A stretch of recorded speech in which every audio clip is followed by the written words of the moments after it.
Chandrayaan-3 mission अभी पूरा नहीं हुआ है और इसरो ने कर दिया है एक और बड़ा धमाका। इसरो का सूर्ययान यानी आदित्य L1 हुआ लॉन्च के लिए तैयार। चांद के बाद अब सूरज पर भी राज करेगा भारत। साथियों, ऐसा नहीं है कि सिर्फ भारत ही सूरज की स्टडी कर रहा है, बल्कि दुनिया की कई स्पेस एजेंसीज अपने सन मिशन पर काम कर रही हैं, जिनमें नासा ने 12 अगस्त 2018 के दिन अपने पाका सोलर प्रोब को सूर्य की स्टडी करने के लिए तो भेजा था। उस अंतरिक्ष यान ने सूरज की 6 ऐसी भयानक आवाजें रिकॉर्ड की जो सुनकर दंग रह जाएंगे।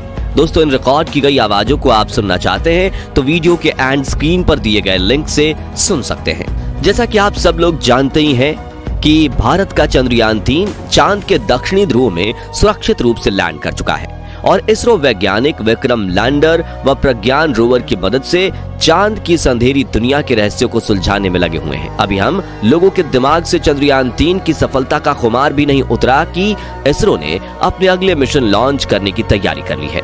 जी हाँ दोस्तों, इस वक्त इसरो के वैज्ञानिक पूरी तरह जोश में आ चुके हैं और उनका प्लान एक के बाद एक मिशन लॉन्च करने का है। हमारे वैज्ञानिकों की इस स्पीड को देखकर नासा और रॉसकॉस्मॉस के वैज्ञानिक भी दंग रह गए हैं, क्योंकि उन्होंने अपने सपने में भी नहीं सोचा था कि इसरो इतनी जल्दी अपने स्पेस मिशन लॉन्च कर सकता है। तो चांद के रहस्यों से पर्दा हटाने के साथ साथ अब इसरो सूर्य के राज खोलने के लिए भी कमर कस चुका है। और अगर सब कुछ सही रहा तो हो सकता है कि आपको ये वीडियो मिलने से पहले ही हमारा सूर्ययान लॉन्च हो चुका होगा। और अगर सब कुछ सही रहा तो ये होगा ही। तो क्या है इसरो का ये सूर्य मिशन, ये कब लॉन्च होने वाला है और इसरो इस मिशन में क्या क्या रिसर्च करेगा, ये सब कुछ हम आज आपको इस वीडियो में बताने वाले हैं, इसलिए इसे अंत तक जरूर देखिएगा। दोस्तों, हमारा सूर्य पृथ्वी से 14 करोड़ 95 लाख किलोमीटर दूर है। ये इतनी ज्यादा दूरी है कि लाइट को भी सूर्य से पृथ्वी तक पहुंचने में 8 मिनट 20 सेकंड का समय लग जाता है। पृथ्वी से सूर्य और चंद्रमा दोनों लगभग एक ही आकार के दिखाई देते हैं, लेकिन हकीकत में इनका साइज एक जैसा बिल्कुल भी नहीं है। आप ये जानकर हैरान रह जाएंगे कि सूर्य का व्यास हमारे पृथ्वी से 109 गुना बड़ा है, या यूं कहें कि सूरज का आकार इतना बड़ा है कि एक सूर्य के अंदर 13 लाख पृथ्वी समा सकती है। यह पृथ्वी से चांद के जितना छोटा सिर्फ इसलिए दिखाई देता है क्योंकि चंद्रमा के मुकाबले यह हमारे पृथ्वी से काफी ज्यादा दूर है। पृथ्वी पर जीवन संभव होने के पीछे भी सूर्य का बहुत बड़ा महत्व है, क्योंकि अगर सूर्य नहीं होता तो पृथ्वी इतनी ज्यादा ठंडी हो जाएगी कि इस पर जीवन नहीं बचेगा। लेकिन सूर्य क्योंकि एक विशाल तपता हुआ आग का गोला है और ये हमसे बहुत ज्यादा दूर भी है, इसलिए चंद्रमा की तुलना में सूर्य पर अब तक कम ही रिसर्च हो पाई है।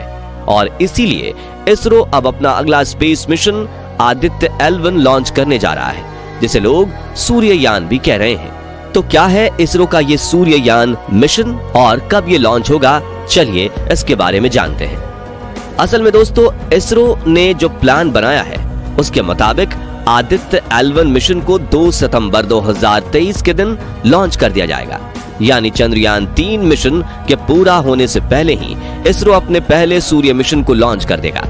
जी हां, यह भारत का पहला ऐसा मिशन होगा जिसे सूर्य का अध्ययन करने के लिए लॉन्च किया जाएगा। अभी तक मिली जानकारी के अनुसार आदित्य L1 सैटेलाइट को बेंगलोर के UR राव सैटेलाइट सेंटर यानी URSC से शिफ्ट करके श्रीहरिकोटा के सतीश धवन स्पेस सेंटर लाया जा चुका है। इसे इसके लॉन्च पैड के साथ जोड़ भी दिया गया है। मिशन के बारे में यह जानकारी इसरो के अहमदाबाद के director of space applications Nilesh Desai ने एक इंटरव्यू के दौरान दी है। जैसा कि हमने आपको बताया, ये एक सैटेलाइट मिशन होने वाला है, यानी इसमें चंद्रयान-3 की तरह कोई लैंडर या रोवर को सूर्य पर नहीं उतारा जाएगा, क्योंकि ऐसा संभव नहीं है। असल में सूर्य की सतह का तापमान 5600 डिग्री सेल्सियस के करीब रहता है। यह टेम्परेचर किसी भी धातु को पलक झपकते पिघला सकता है। ऐसे में सूर्य पर लैंड करना पॉसिबल ही नहीं है। इसे सिर्फ सैटेलाइट की सूर्य से एक तय दूरी से केवल ऑब्जॉर्व किया जा सकता है। यही काम इसरो अपने आदित्य L1 मिशन में करने वाला है। दरअसल प्लान के अनुसार इसरो वैज्ञानिक इस सैटेलाइट को सूर्य व पृथ्वी के सिस्टम में लार्गरेंज पॉइंट 1 जिसे L1 कहा जाता है, उसके एक स्पेशल हैलो ऑर्बिट में स्थापित करने वाले हैं। ये एक ऐसा ऑर्बिटल पॉइंट है जहां से सूर्य को ऑब्जॉर्व करने में आदित्य एल1 को कोई भी चीज परेशान नहीं करेगी। यहाँ हमारे सूर्ययान और सूर्य के बीच सौरमंडल का कोई ग्रह, किसी ग्रह की परछाई या दूसरी कोई भी स्पेस ऑब्जेक्ट नहीं आएगा और हमारा यान जब तक चाहे तब तक लगातार सूर्य पर रिसर्च करेगा।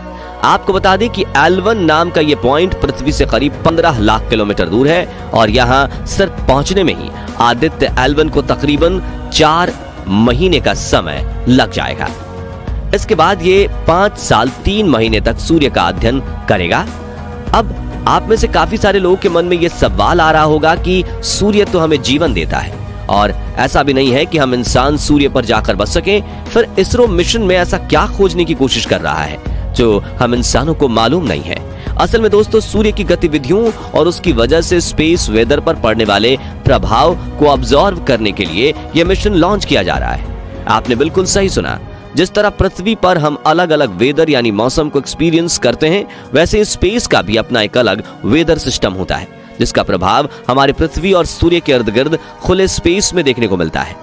ऐसा होने की वजह आमतौर पर वो छोटे छोटे पार्टिकल्स होते हैं जो एनर्जी के एक तेज धमाके के साथ हमारे सूर्य से निकलते हैं और इन्हीं को हम सोलर ब्लेजर्स या सोलर विंड के नाम से जानते हैं।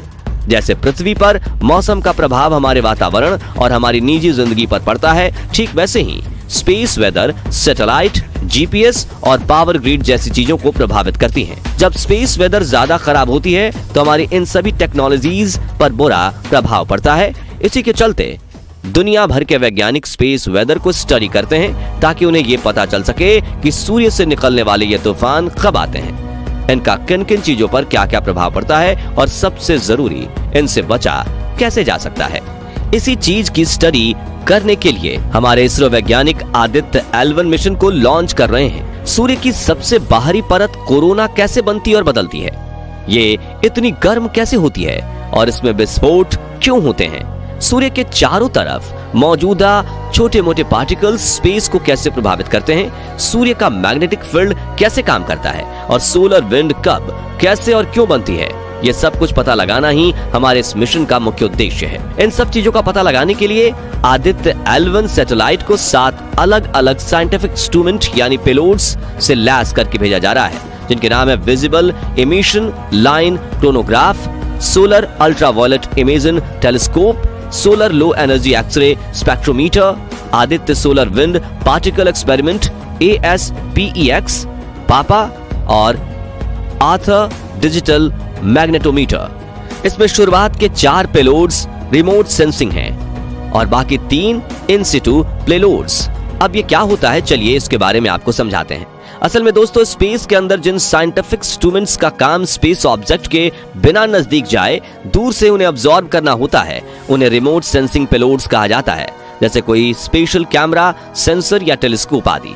वहीं दूसरी तरफ ऐसे साइंटिफिक इंस्ट्रूमेंट जो ऑब्जेक्ट के करीब जाकर या उनसे सीधा संपर्क करके उन्हें स्टडी करते हैं, उनको इन सिटू पेलोड्स कहा जाता है। और हमारे इसरो वैज्ञानिक अपनी इस रिसर्च को दोनों ही तरह से पेलोड की मदद से अंजाम देने वाले हैं। आपको बता दें कि सूर्य को स्टडी करने के लिए अभी तक इस तरह के सिर्फ 4 मिशन लॉन्च किए गए हैं। इसमें 2 नासा ने खुद अकेले लॉन्च किया है, 2 ESA के द्वारा, और यानी आदित्य एल1 इस तरह का सिर्फ 5वां मिशन होने जा रहा है। और यह अपने आप में इसरो के साथ साथ पूरे भारत के लिए बहुत बड़ी उपलब्धि व एक बहुत बड़ा कीर्तिमान है। अगर आप चाहते हैं कि चंद्रयान 3 की तरह हमारा सूर्ययान भी सफल हो तो कमेंट बॉक्स में इसरो वैज्ञानिकों को शुभकामनाएं जरूर लिखें। बाकी दोस्तों, हमारी आज की इस वीडियो में बस इतना ही था। वीडियो अच्छी लगी हो तो इसे लाइक और शेयर जरूर करना। मिलते हैं जल्दी ही एक ऐसी ही इंटरेस्टिंग वीडियो में, तब तक के लिए गुड बाय।